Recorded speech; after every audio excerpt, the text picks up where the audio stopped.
Thank you for listening to the Conformed to Christ podcast, where we seek to engage the mind, affect the heart, and call people to follow Christ. My name is George Mays. Here with me is Jay Jones. Hey. And this is Text Driven Tuesday. It is Text Driven Tuesday. But it's Monday for us, Monday morning. Mm-hmm. How are you doing this Monday morning? I can't barely open my eyes today, George. Hey, that was like me last week. Yeah. Some allergies. Yeah. And if you can't itch it, you got to resist the urge. Because I've been told by someone that works in the industry, in the eye industry, that the allergens, they look like little barbs. Mm. And if you itch it, you just push it down into your eye. Yeah. So fun times. there my eyes might just be watering during this. They might just be coming down. Yeah. Got to resist the urge. Mm. But if I get it, I tell myself, if I get it right in the corner, it's not technically the eyeball. I don't know if that counts. It's like having a mosquito bite. Yeah. You scratch around it. Well, not technically scratching the bite. Yeah. Yeah, last week I was having a hard time opening my eyes. Turns out I had a chemical burn. That was fun. Yeah. Feeling better though. Yeah, good. Feeling a lot better than I was last week. Mm-hmm. And now you've got. Were you watching Jory Micah? Is that how you got chemical burn on your eye?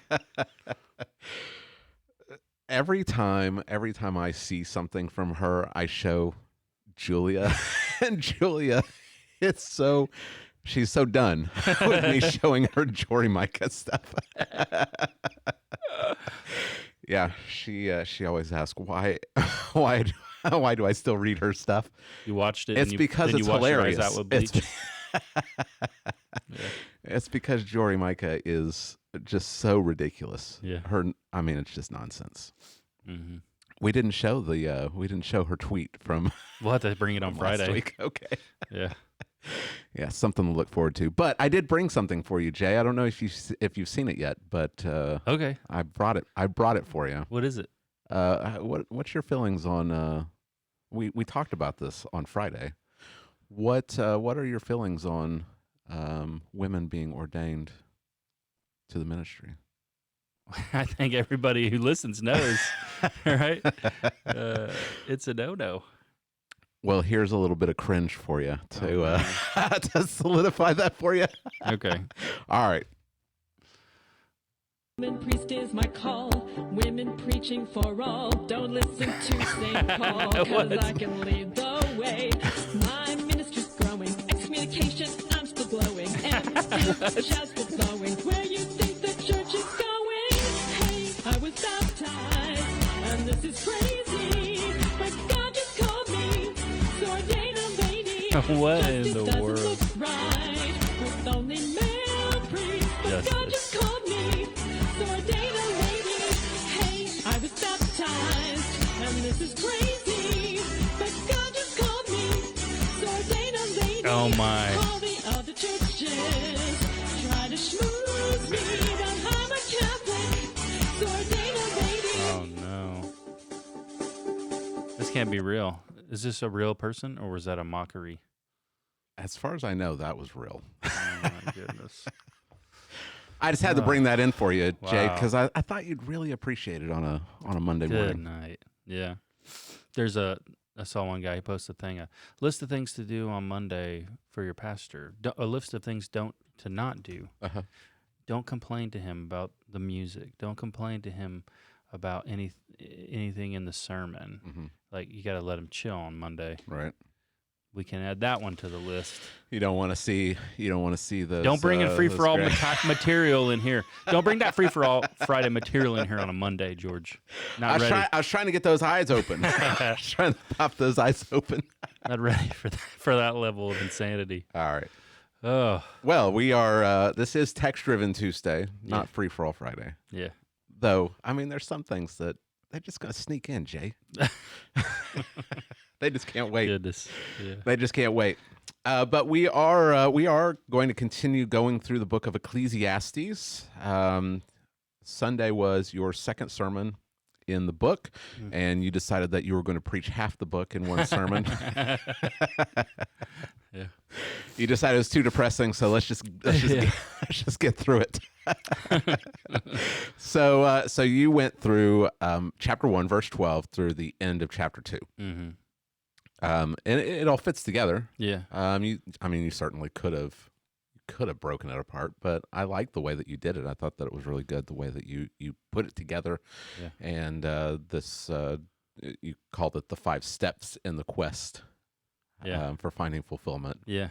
So I thought that was really good. Yeah, I had to fly too. Was it too fast? No. It was like a rapid pace. I could tell it was shorter, but it also was very engaging, and so it felt like it went by really fast anyway. But I didn't feel like you were like you were flying. After we were done, someone was talking to me about it. I don't remember who it was, and I said I don't know what you could have added. Yeah. Like I don't know how you would have made it longer. I guess you could have, but I felt like you explained the text. Yeah. And I felt like I understood the text better after the sermon. So, Good. Yeah. However much you had to cut out of it, it didn't feel like it. Well, we did baptism. Yep. And we had the Lord's Supper also. Right. So by the time I got up there, I think it was around close to 11:30. It was 11:20ish. 11:20. Okay. Yeah. Usually is around 11:05. I think. So. Right. Yeah. Yeah. You still went almost. I think you still almost went an hour. Really? I don't think so. I got down before 12. Before 12:15, I was done. Okay. Yeah. Well, I guess we'll find out when they post it. Yeah. I'm curious. Okay. All right. Well, let's look at the text. You want to give any kind of reminder from last week before we jump into this? Sure. Like it's who's writing it? What's he writing it about? What's the purpose? Okay. So Solomon is writing, and this is a book of wisdom, and it's different than the other books of wisdom, as you'll see as we're moving through. He's examining the world kind of as a person who would give little to no regard to God in Israel, I think is the best way you could describe that. But really, it applies to someone today who would be like an agnostic or an atheist, or even a Christian, someone who would claim they're a Christian and lives as if all that there really matters is the material world. So a secular materialist is the term we use today in our enlightened times. Right. The secular materialist. So it's life under the sun. That's the key word. What's life like under the sun with little to no regard to God? He tells you right up front, the very, very beginning, that everything is vanity. Like there's vanity of vanity, says the preacher. Vanity of vanities, all is vanity. And that word has different meanings as we'll go through. One of them means like fleeting, like the wind, impermanence. One is empty, meaningless. One could also be like a perplexity. So context will dictate. But in the very beginning, what he really is getting at the point is that everything in life is empty. There's nothing under the sun, verse 3, that can give you gain. Like you can work your whole life, you can strive, everything you do, all the activity. If you're engaged in activity under the sun in this kind of like worldview to where this is all there is, with little to no regard of God, what can you gain for it? Can you make yourself full? And the answer he gave already is, in chapter 2, no, it's all vanity. Everything is empty. Everything is meaningless. And then that's what he kind of introduced that, and he kind of looked at, in a broad sense, the things we'll see repeated throughout the whole rest of the book as we move forward. That was the intro last week. And then this week what he does is he goes on a personal quest. Well, he recounts something he did. He recounts a personal quest he went on. So he goes on a personal journey. He says, I, the preacher, verse 12. That's why I took a break there, because it's like a new section starts there. I, the preacher, and he's going to tell you what he did. And he goes on this journey to try to find ultimate fulfillment and ultimate meaning. And it's interesting because everything he does are the things people still do. And so there's two ways to learn in the world, really. If you kind of just think about it, how do we learn from the time we're a baby? will we either learn from our own experience, trial and error, or we'll learn from someone else's experience. They'll tell us what they did, and then we don't make the same mistakes they did. And so he takes us on a journey of what he did, I think, in hopes that people that read it won't do the same thing. Right. Okay. Well, do you want to read it's a long passage? It's a long passage. I'll read you it so they can suffer through it. They can suffer through it with me. And not that reading the Bible's suffering, but listening. I'm glad that you listening to me read it. Okay. My voice. All right. Instead of George's voice. All right, here we go. I, the preacher, have been king over Israel and Jerusalem, and I applied my heart to seek and to search out by wisdom all that is done under heaven. It is an unhappy business that God has given to the children of man to be busy with. I have seen everything that is done under the sun, and behold, all is vanity and a striving after the wind. What is crooked cannot be made straight, and what is lacking cannot be counted. I said in my heart, I have acquired great wisdom, surpassing all who were over Jerusalem before me, and my heart has had great experience of wisdom and knowledge. And I applied my heart to know wisdom and to know madness and folly. I perceived that this is also but a striving after the wind. For in much wisdom is much vexation, and he who increases knowledge increases sorrow. I said in my heart, come now, I will test you with pleasure. Enjoy yourself. But behold, this also was vanity. I said of laughter, it is mad, and of pleasure, what use is it? I searched with my heart how to cheer my body with wine, my heart still guiding me with wisdom, and how to lay hold of folly, till I might see what was good for the children of man to do under heaven during the few days of their life. I made great works. I built houses and planted vineyards for myself. I made myself gardens and parks, and planted in them all kinds of fruit trees. I made myself pools from which to water the forest of growing trees. I bought male and female slaves, and had slaves who were born in my house. I had also great possessions of herds and flocks, more than any who had been before me in Jerusalem. I also gathered for myself silver and gold and the treasures of the kings of provinces. I got singers, both men and women, and many concubines, the delight of the sons of man. So I became great and surpassed all who were before me in Jerusalem. Also my wisdom remained with me, and whatever my eyes desired I did not keep from them. I kept my heart from no pleasure, for my heart found pleasure in all my toil, and this was my reward for my toil. Then I considered all that my hands had done, and the toil I had expended in doing it, and behold, all was vanity and a striving after the wind, and there was nothing to be gained under the sun. So I turned to consider wisdom and madness and folly. For what can the man do who comes after the king? Only what has already been done.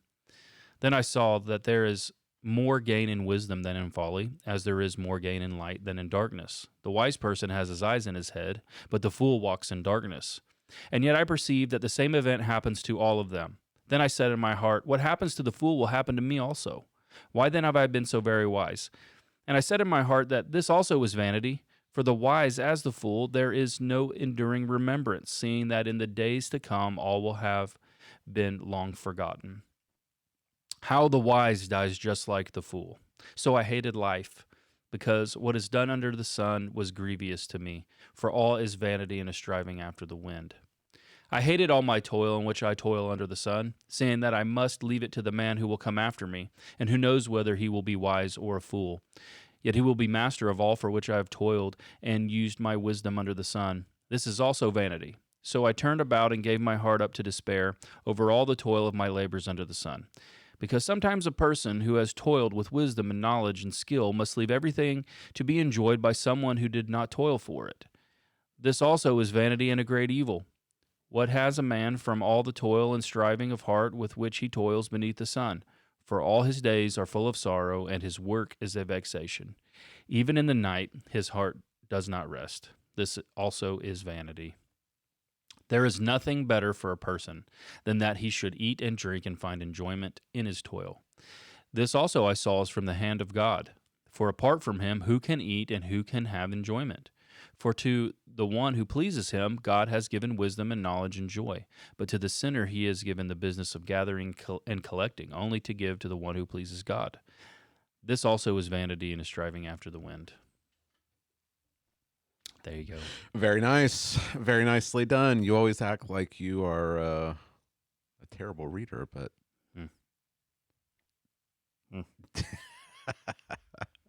I can see you're not in the mood to be complimented this morning, so we'll just go. We'll just go on. Flattery is vanity, George. It's vanity. It is empty meaninglessness. Okay. All right. Well, so as you're going to show us, we're going through this journey. So he's going from one thing to the other, and he's going to land somewhere. Right. Right. So we've got 5 steps. Yeah. So 5 points to the sermon, and we'll just walk through them. And you just Okay. and they all end in ist. Ist. So you threw out some You know words. So I was like, yeah. If people are wondering, like, hey, kind of what is it like to be a preacher? You ever wonder that, right? Here's what it's like. So, I wonder all the time what it's like to be a preacher, Jay. I wish I could be. I hope to be one day. So I went home last night, and I was taking a nap, and it was a good nap. But sometime in the middle of my nap, I had this thought. Yeah. You did not clearly explain what a Yahwist is. And so then I woke up, and the nap was over. Because the whole thing was futile after that. Okay. Yeah.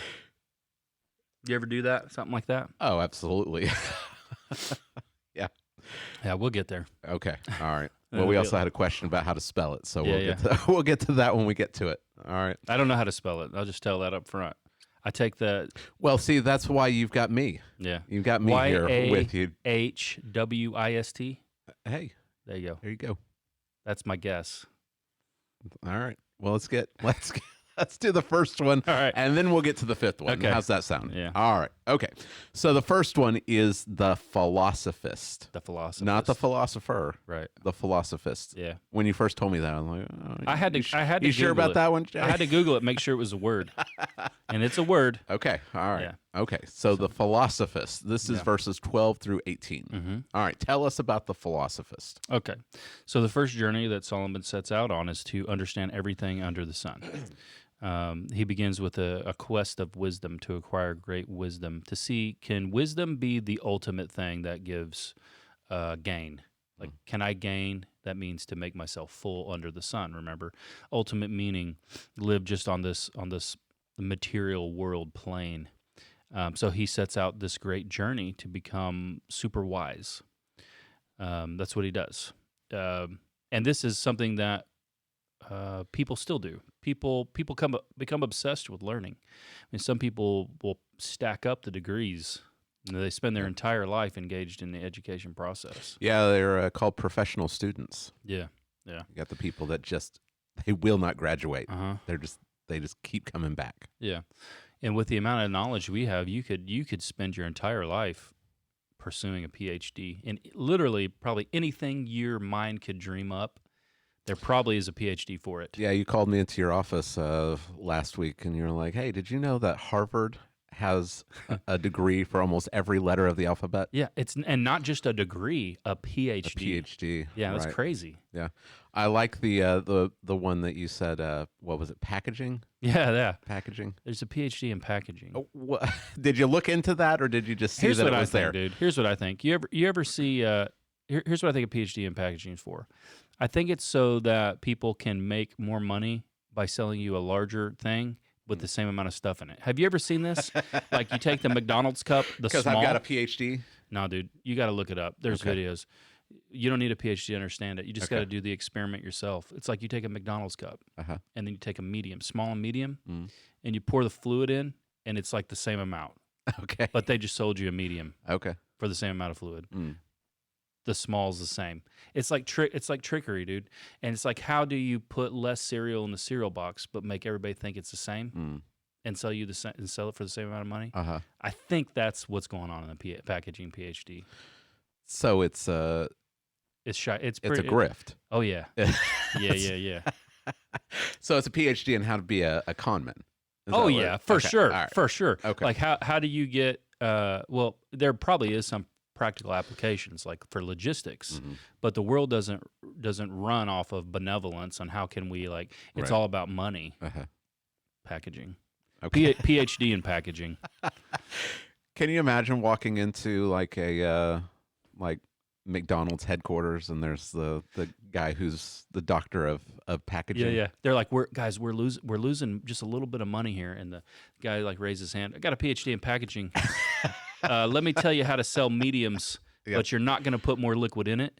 But people are going to think there is. Gotcha. And you just saved them like $100 million a year or something. Yeah. Do they offer that at Harvard, or is that somewhere else? Where did you find that? That I didn't find that one at Harvard. I just found that one on the strangest PhDs. Oh, okay. Yeah. So it's like online schooling. I would imagine. That it's probably real. I mean, probably a business school. Are you writing like a dissertation on packaging? Yeah. Well, probably. Yeah. All right. Yeah. Okay. Well, you had some interesting PhDs that you were throwing out there. Yeah. But that was the one that I thought was the funniest. Yeah. But there are the people who are professional students, and they just. But it's not just people that go to school. It's just people in general. Mm-hmm. I mean, we'll get to it at the end of the book. Solomon says that of the writing of books, there's endless. No end. Right? There's no end to the writing of books. And it's wearisome. Mm-hmm. And I mean, I'm guilty of it, just like a bunch of people. I've just got tons of books. Mm-hmm. People always look so disappointed when they come in. Have you read all these? No. You can always see like their face drop. Like, oh, I thought you were really smart. That's funny. They just like to collect them like baseball cards. That's right. Yeah, everyone's got a hobby, right? But there are the people that they just stack up knowledge upon knowledge upon knowledge. Mm-hmm. But does that satisfy? Yeah, and that's the quest he's on. He says in verse 16, he's got greater wisdom than anyone ever that's before him, and it really is true. Historically, Solomon is maybe one of the greatest kings in the Middle East, and everyone knew about it. The Queen of Sheba comes to visit him and to test his knowledge, and she comes and inquires, and she said, "The half of what I heard was you're more than even I didn't hear the half of it. You're greater than everything that was told to me." Yeah. It's in 1 Kings 10, 6-7, she comes. And so you have, in that time, with the amount of knowledge on the earth, perhaps the smartest, most knowledgeable man alive. Mm-hmm. Obviously, people can have more knowledge now, but given that time, he says he learned about everything under the sun. So a wide variety of things, and not just knowledge like wisdom. He has practical knowledge, like how to apply that wisdom to that knowledge to the world, which is wisdom. So he's not just a book smart guy. He's like a street smart guy too. He's got it both.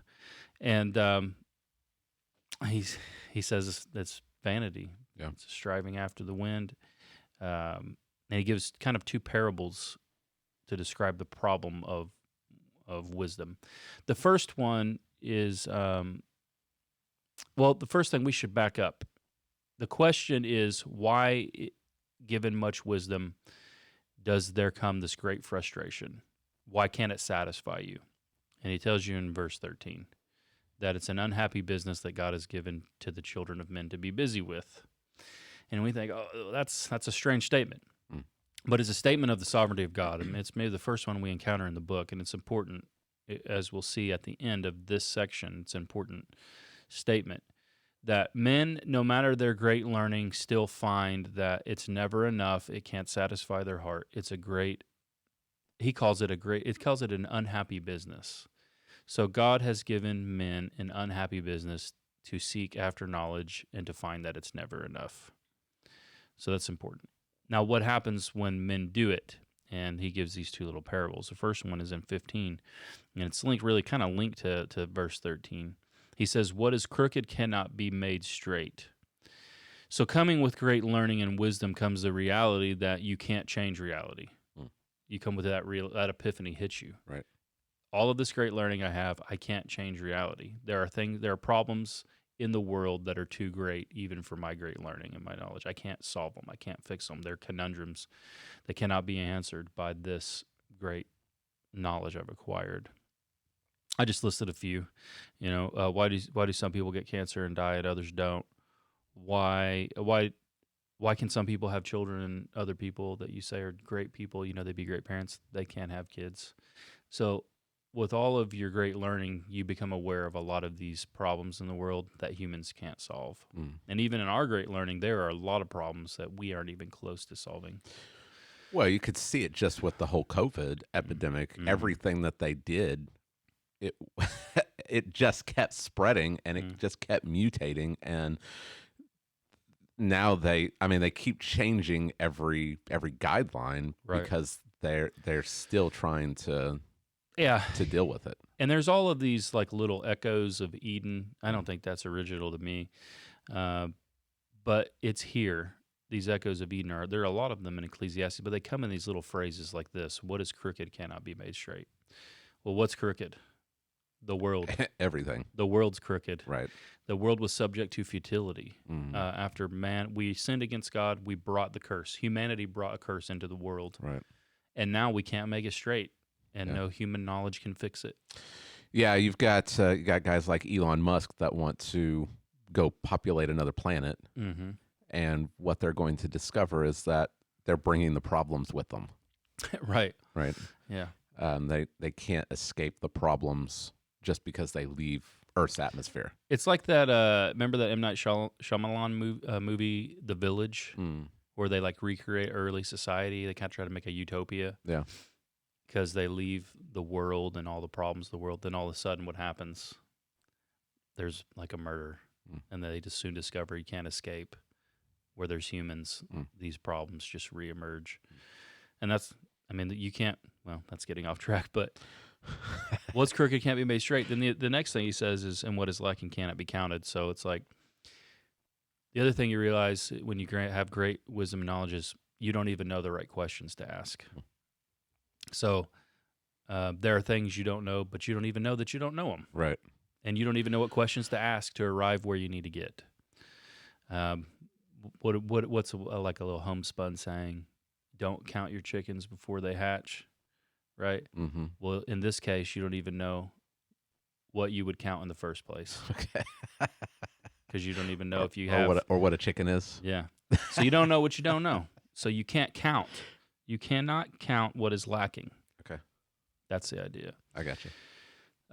When he says, "I acquired more wisdom," so beginning in verse 16 through 18, he then applies his knowledge to examine knowledge. What does knowledge give me? Like, what does this knowledge and wisdom got me?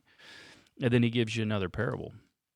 And we kind of have a statement called ignorance of bliss. That's what I thought of when I read this. Yeah. Ignorance is bliss. Right? If you don't know something's a problem, well, then you don't worry about it. But when you have a lot of learning and a lot of wisdom, then everything's a problem that you can't solve. And so he says, for in much wisdom is much vexation. That means grief. So it increases your grief, and increased knowledge increases sorrow. So the smarter you get, the more wisdom you acquire, the more depressed you get. Right. And that's actually well, it's true because God tells us it's true. But here we are, 3,000 years later, and what do you know, George? People are getting PhDs discovering this stuff. Right. That the higher the IQ, the more depressed a person is. Yeah, you've got Stephen Hawking's one of the most brilliant men ever. But you look at his outlook on life, and it was not optimistic. Yeah. Right. Yeah. So that's what wisdom will get you. Mm-hmm. You'll gain all this great knowledge and wisdom, but then you'll realize I can't change reality around me, and it's actually made me depressed because now I see all the problems and I don't know how to fix them. Yeah. That's wisdom. Off to a good start. Off to a great start. So, yeah, there you go. Drop out of school, kids. No, that's not what Jay's saying. All right. The second one is found in chapter 2, verses 1 through 11, and that's the hedonist. Yeah. I almost went with the Charlie Sheenist.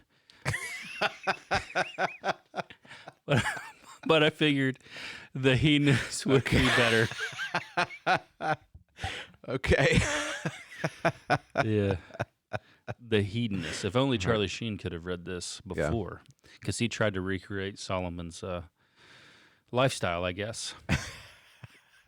It's not working. So the I think you would have hedonist. lost everyone if you would have said that in the sermon. Well, some of the people would have got it. Most of them been like, "What?" Yeah. All they remember is Hot Shots. Remember Is that movie?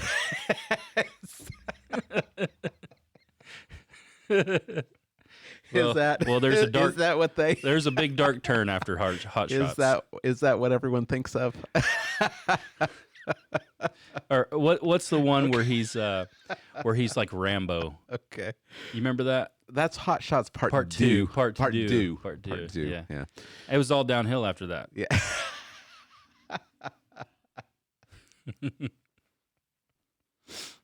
So the hedonist. This is Solomon. Look, okay, he's done wisdom. Now he's like, all right, I'll go the other way. The terms he uses in here are madness and folly. That's opposed to wisdom. But he says, I'm going to go all in on pleasure. That's what hedonism is to live for pleasure. He says, I'm gonna withhold nothing from myself, using wisdom still. He knows he's on an experiment. Okay, Mm-hmm. He's not like just saying, whatever. Right. He's like, I'm gonna take my wisdom and I'm gonna apply it. Let's see if there is anything under the sun, any pleasure that could actually satisfy my heart and give me fulfillment and gain.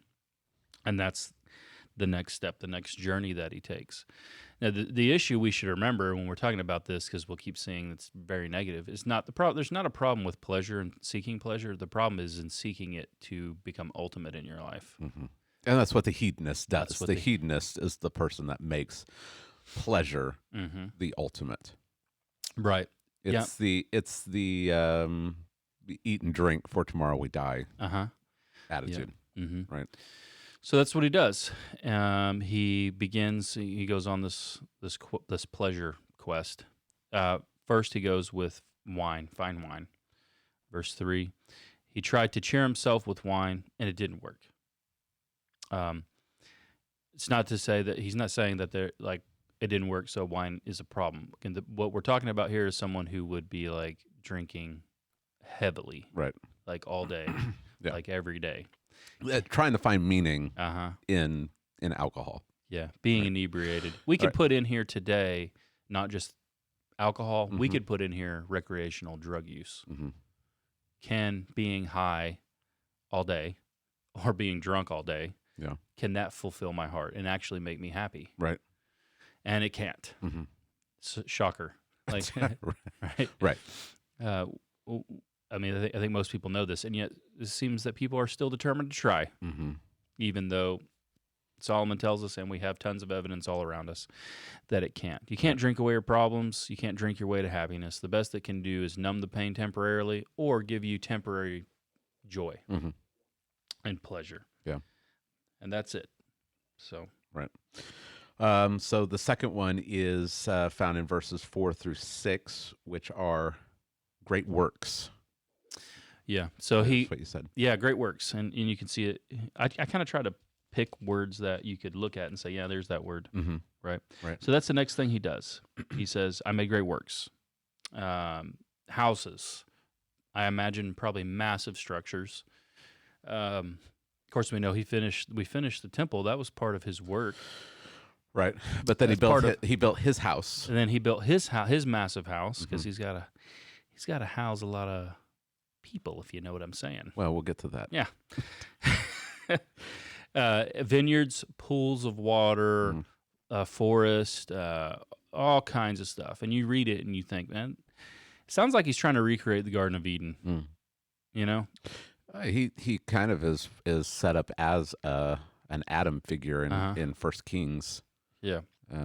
He studies animals, plants. He builds a garden. Yeah. One of the like key phrases, or I guess hints that this is all in the wrong motivation, is you see the repeated I made for myself, I made for myself, I made myself. Yeah. Like it's repeated here in this section of 4-6. He's doing all this for himself, not for God. And so he creates a little garden. It's a garden, maybe a little garden of Eden, but with Solomon at its center, not God. Mm-hmm. And so all of his great works, in the end, all his great accomplishment, his great works, they can't fulfill. Right. This one I think is really good for humanity in general to look at. I mean, you just look at Dubai. I think of Dubai when I think of this. Mm-hmm. They're trying to recreate a garden paradise without God. Mm-hmm. Or Saudi Arabia, you see their like gigantic wall city, which just looks like a prison to me, but you know what I mean? Like they're supposedly going to build this thing. But of all the great works man has ever done, it never satisfies ultimately. Yeah. This gave us a good talking point with Phineas on Sunday afternoon because he loves to build. I mean, since he's been super young, he said he wants to be an architect. And we were able to talk to him about this. That's cool. Like it's okay to build things. It's okay to want to make big, beautiful structures. But will that ultimately satisfy you? Right. Of course not. Yeah. I mean, you get that sense of satisfaction, but it doesn't give you ultimate meaning. Right. Yeah. And so he tries it. He fails. Part 2. So he went with the alcohol, went with the great works, didn't do it. Now he goes material possessions and wealth. And he acquires more than anyone ever before him. So he's mega rich. Like, don't know if he's the richest man in the entire world, but in his region, he's the guy. Right. He's the richest king. Well, around. it says in 1 Kings that during Solomon's reign, silver was considered nothing because it was so plentiful. It was so plentiful that it lost its value. Yeah. He made it like stones, I think, is what the author of Kings says. Yeah. Kind of like the American dollar. Right. Nowadays. Yeah. Yeah. So he answers the question that pretty much every American has: if I won the lottery, would I be happy? Everybody thinks the answer is yes. That's why, Mega Millions gets over 500 million. It gets up high like that, and then everybody will start playing the lottery. Yeah. You go to the gas station, and there's just people in line.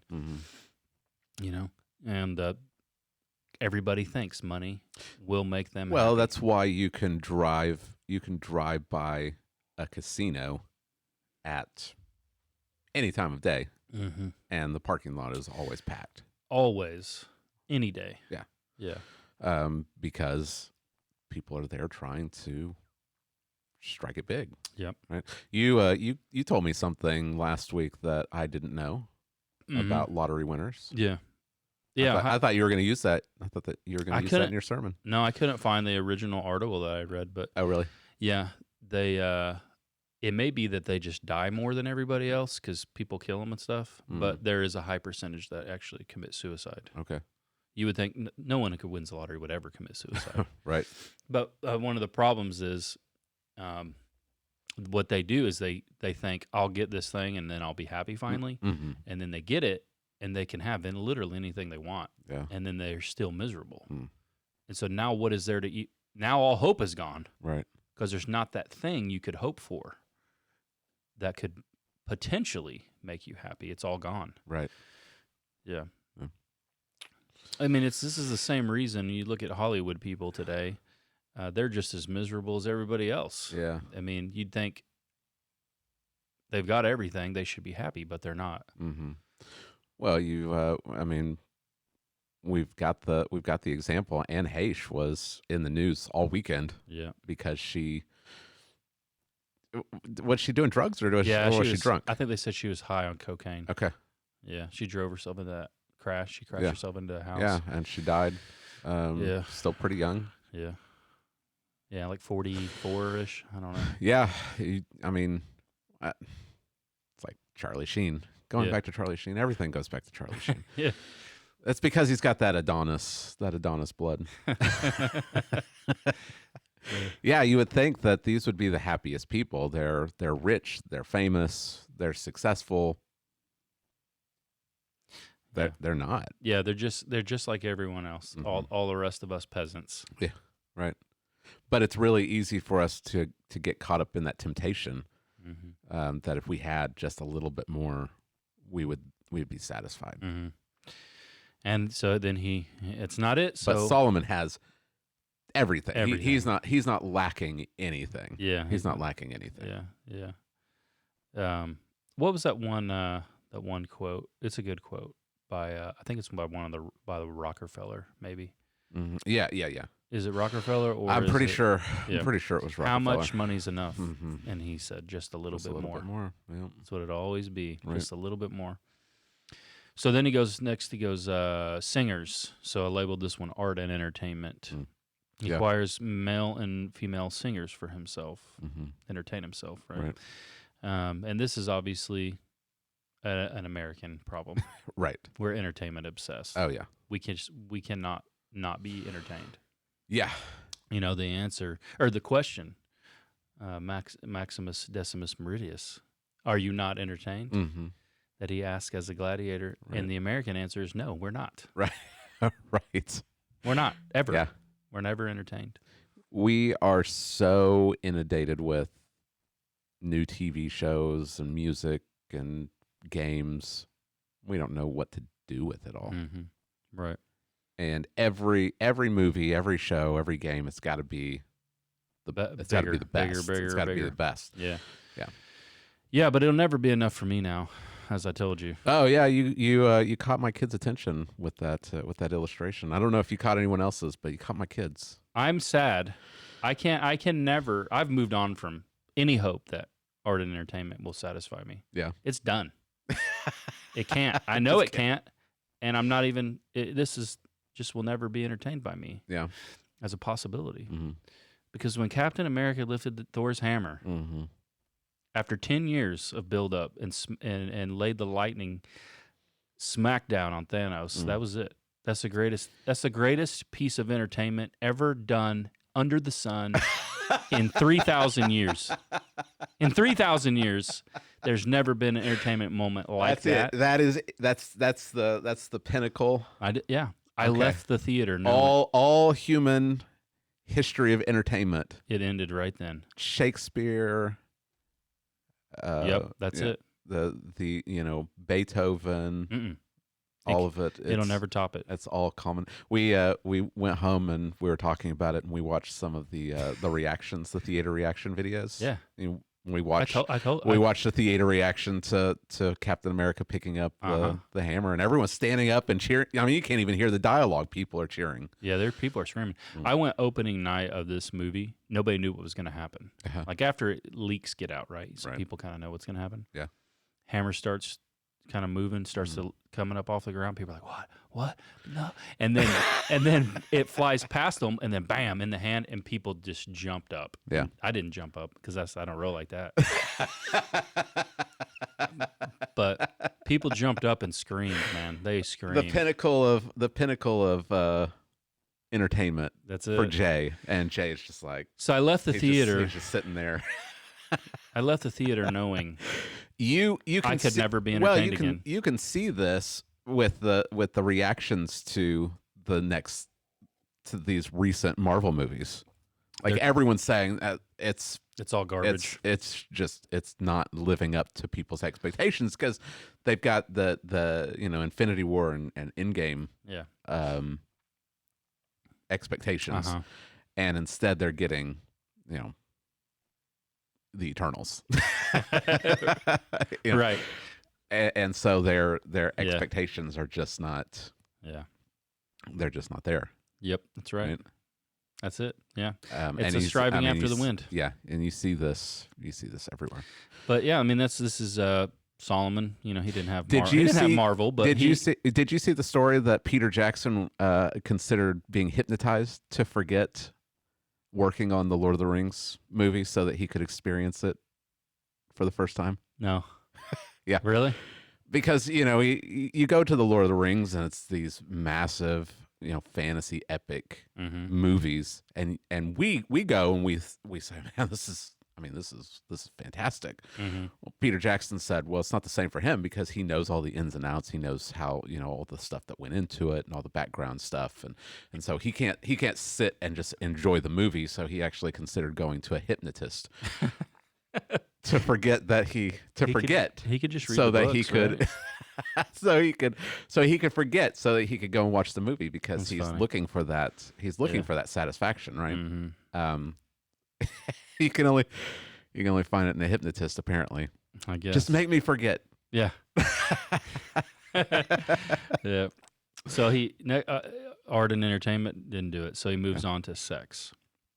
He tried alcohol, great works, possessions, and wealth, entertainment, and now he tries sex, pleasure. It's like Solomon is trying to do the American experience. He's trying. I'm telling you. He's just working his way through America. He had a vision of Charlie Sheen, and he said, "I'm going to try it." Or maybe Charlie Sheen read it, and he was like, "You know what? Yeah. I know Solomon said, 'What can someone do after me?' Hmm. Well, I'm going to up it." I'm gonna give it a shot. But I don't think you can up Solomon. So Solomon, he says he acquires for himself many concubines. So to get He's been pretty modest here in Ecclesiastes. right, yeah. So you read about it in Kings, and it's 700 wives and 300 concubines. So they call that a harem, George. Yes, That's what they call that. 700 wives, 300 concubines. So that's like a different lady every day for almost 3 years. So, and I made the comment, he's also not only the wisest man in the world, but probably the most patient. Did you get any pushback 'Cause from? I Did you get any said- pushback from that? Can you imagine asking, "Hey, where do you want to eat dinner?" And then you hear, "I don't know, 1,000 times." Who can live like this? You not only brave saying that from the pulpit, you brave saying it again today. Hey, I'm sorry. I have to be a speaker of truth. Okay. Yeah. And it didn't work. Yeah. So he can do anything any man could ever want to do, right? And he says doesn't work. Mhm. But somehow today we are still determined in our society that this could be something. Right? This is why pornography is so such a lucrative business. Mhm. $97 billion a year. I was surprised. I looked that up. Yeah. $97 billion a year. Right. And people think that this can give them some type of ultimate satisfaction, ultimate fulfillment, even though they know it can't. It's like never enough. Right. But Solomon already told you that. He already told you, look, I already tried all this. It doesn't work. Sexual pleasure will never fill you up. I even made the comment that I think there are people in the world that even within the confines of like maybe a marriage, a covenant marriage, they pursue sex the wrong way as if it's ultimate, Mm-hmm. and they have problems in their marriage. Right. Because you can never make something that God even made that is a good thing, Mm-hmm. a covenant marriage and sex, into an ultimate to have satisfy you. Yeah. When you're going to find that it can't do that. Right. But it's even worse outside of the covenant confines of marriage between a man and a woman for life, because not only will it not fill you up, it will make you more empty. Yeah. It'll Well, contribute to the emptiness. I think we could even go another step and say, marriage itself, though a great good that's been given to us from God, when we make it an ultimate, it won't satisfy us because marriage is not the end for which we were created. Mm-hmm. It's meant to point us to something greater. So even if you have a good marriage, if you try to make that ultimate, you're not going to be satisfied because that person can't satisfy you. And they're going to die in their ultimate. That's what you always come back to. Right. Well, what are you going to do when they die? Right. Yeah. So Yeah. So we've got the philosophist, so the pursuit of wisdom, the hedonist, the pursuit of pleasure, and now we have in verses 12 through 16 the nihilist. right. Now you're gonna have to define what a nihilist is. Because Okay. we don't use that word. First, I'll Very explain often. this step is not a step he takes in order to find fulfillment. Uh-huh.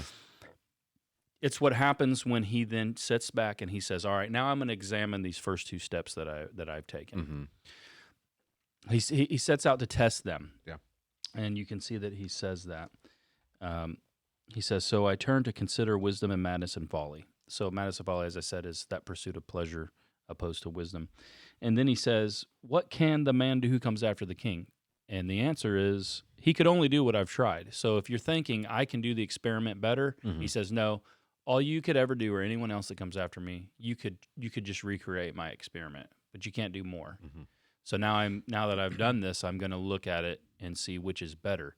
Is living in wisdom better, or is living with madness and folly better?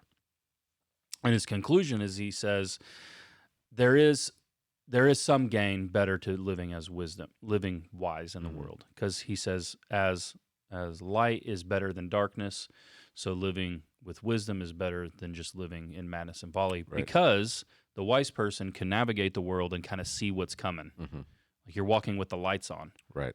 But if you don't have wisdom, you're just walking through the world, just bumping in, like getting surprised by stuff. So in that respect, it would be better to live as a wise person than just as a fool. Yeah. But this is where it goes into the realm of nihilism or nihilism. Which one is it? I can't decide. I think it might be nihilism. Is that what you're going with? I think nihilism. Okay. So here's how he ends up there. Verse 16 just tells you this: the wise dies just like the fool.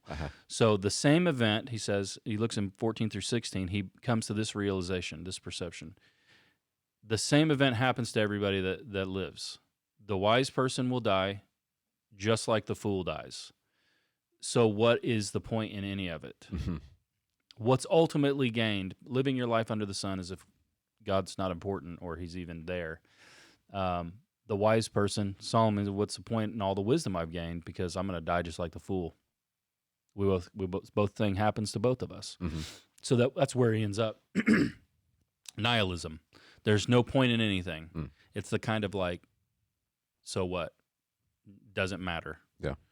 And that's where he goes. There's this quote I had. I forgot to say it. It's from Friedrich Nietzsche, who was... he was the father of nihilism. Everything in the world displeases me. And you can I see Solomon's there. Everything in the world displeases me. But above all, my displeasure in everything displeases me.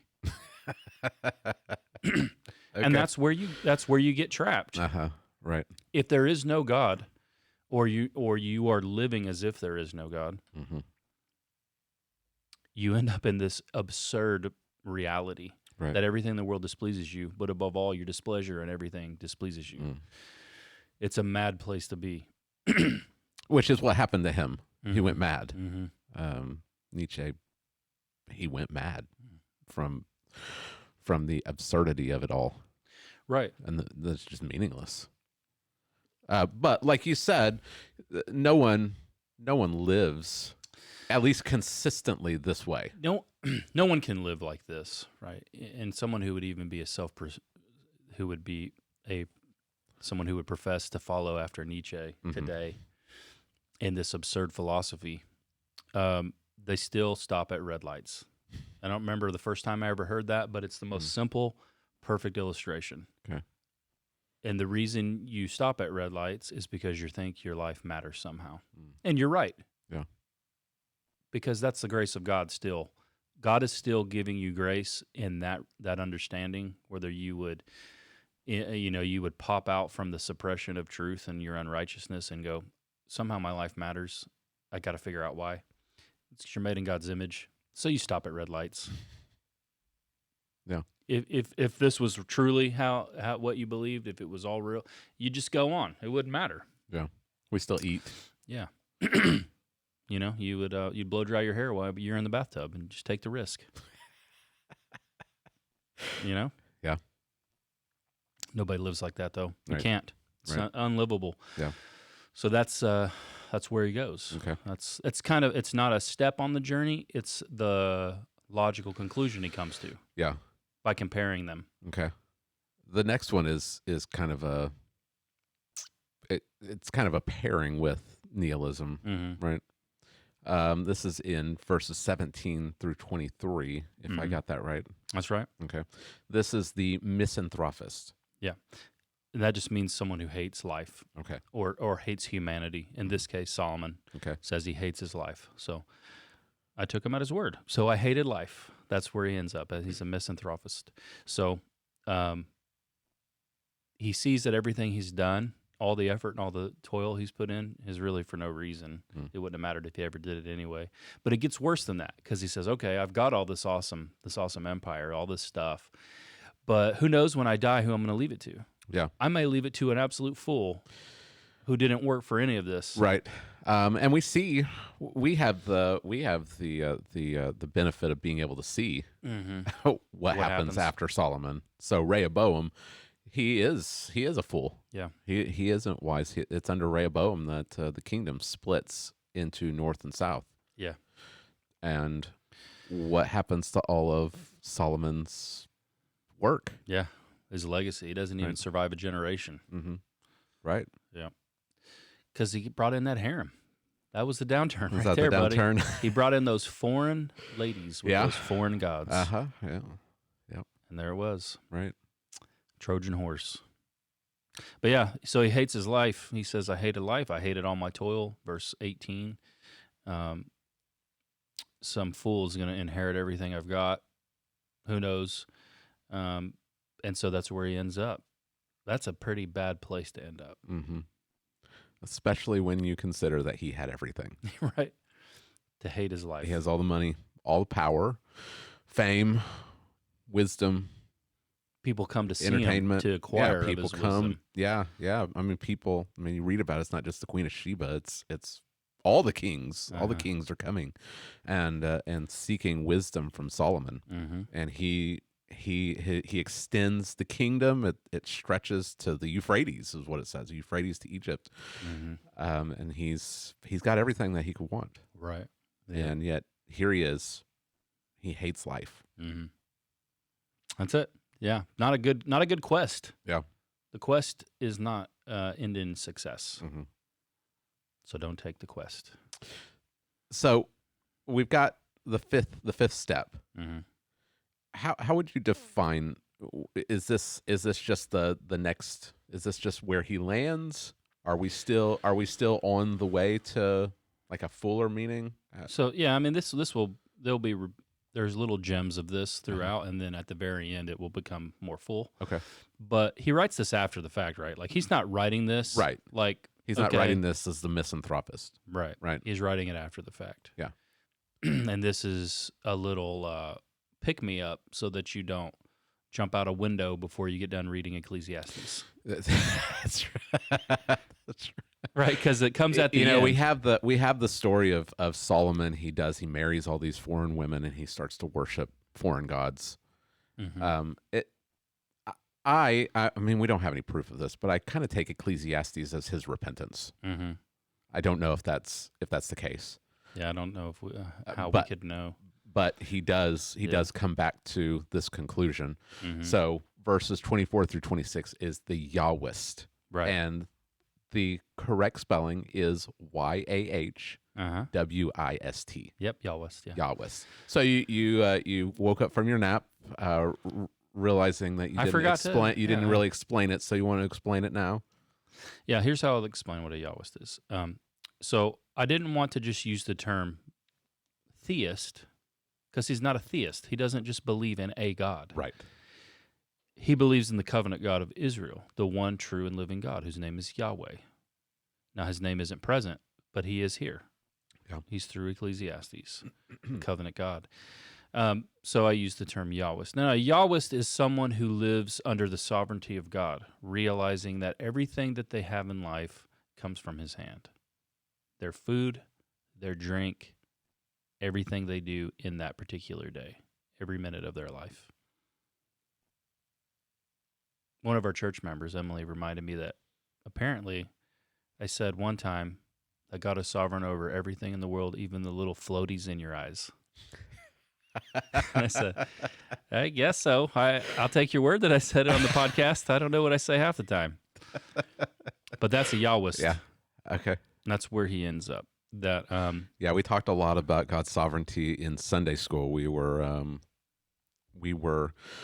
Our Sunday school is the songs we sing, Mhm. and so we've been studying the different hymns and songs that we sing at Christ Fellowship Church. And Sunday was Christ, our hope in life and death, Yeah. and that's based upon the first question of the Heidelberg Catechism: "What is your only comfort in life and death?" Mm-hmm. And it's a great answer. Mm-hmm. That we belong to our Lord Jesus Christ. Mm-hmm. And there's one line in there that says that we also know that without His will, not one single hair falls from our head, which is a great comfort. More and more as I see more and more hairs fall from my head. But also it says that all things are subservient to our salvation, Mm-hmm.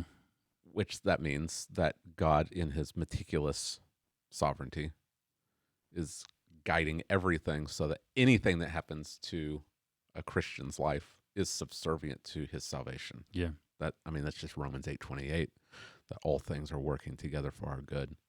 So that's the sovereignty of God. Right. Yeah. And this forms this like brackets. The inclusio is the theological term. But think of it as brackets. There's brackets around this passage, and what brackets it is God and His sovereignty. So the very beginning in 1:13 through 14, God has given to man something. He's given to them a frustration, an unhappy business, that they would search in the world and end up frustrated, empty for all their pursuits under the sun. Mm. But He also has given something else, and this is what Solomon brings out here at the end. He says, there's nothing better for a person than that he should eat and drink and find enjoyment in his toil. This is Ecclesiastes 2:24 through 25. So, but some people would say, okay, well, is he saying that because there's no meaning in life? Because all we have is today, we should just eat and drink for tomorrow we die? No. He says, there's nothing better for a person than to enjoy their day, like what you have today, food, drink, and your work, because this also is from the hand of God. Because it's given to you as a gift from God. For apart from Him, who can eat and drink and have enjoyment? So there is no joy in the world except for that which comes from God's hand to you. Mm. And so all there is, this is like the key to life, as we'll see, it's going to come up in various ways repeatedly, is to live as one under the sovereignty of God, receiving from Him the joy He's given you where you're at presently. I like that you said that it's the difference between being a seeker and being a receiver. Right. There's no amount, and that's what this experiment he goes on shows you. You can seek under heaven anything your heart could possibly desire if you had the resources to do it, and you would come up empty. No joy, no fulfillment.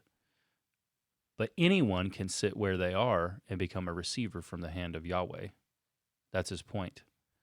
Whether you have a lot or you have a little, it's what He's given you. And so you should be not just grateful, you should enjoy life where you're at. Yeah.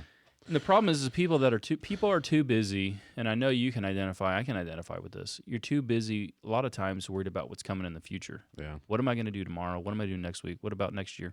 What's going on with the kids next whatever. And, what about the past? I could have done things differently, and maybe things would be different now than they are. People live like this. We live in the past or we live in the future. And Solomon is saying, no, enjoy your life right now, this very moment that you have, as a gift from God for your enjoyment. I was reminded of Paul's words in 1 Timothy chapter 6. He's got a warning against loving money, loving riches. But he says in verses 6 through 8, he says, but godliness actually is a means of great gain when accompanied by contentment. For we have brought nothing into the world, so we cannot take anything out of it either. If we have food and covering, with these we shall be content. Yep, that's right. And I think so often, you started the sermon with the illustration of the saying, the grass is always greener on the other side. Right. And that is just a temptation that is just always lingering, is that, well, if we just had this, if we just had that, we would be better. Life would be better. Right. Having a little bit more money, that would be better. Right. But what Paul says and what Solomon is saying is that we should be content with what God has given us, that He's given us the things that we have for our enjoyment, And instead, in our sinfulness, we're always wanting more. Yeah. We're looking elsewhere. Yeah. We're never satisfied with what we have, or we're worried that we don't have enough. And instead, we ought to be satisfied, Right, and content. Yeah, that's it. Right. You got it. That's where he ends. So how do we read this as a Christian? We could just end it right there. And we've gotten to Yahweh. Right.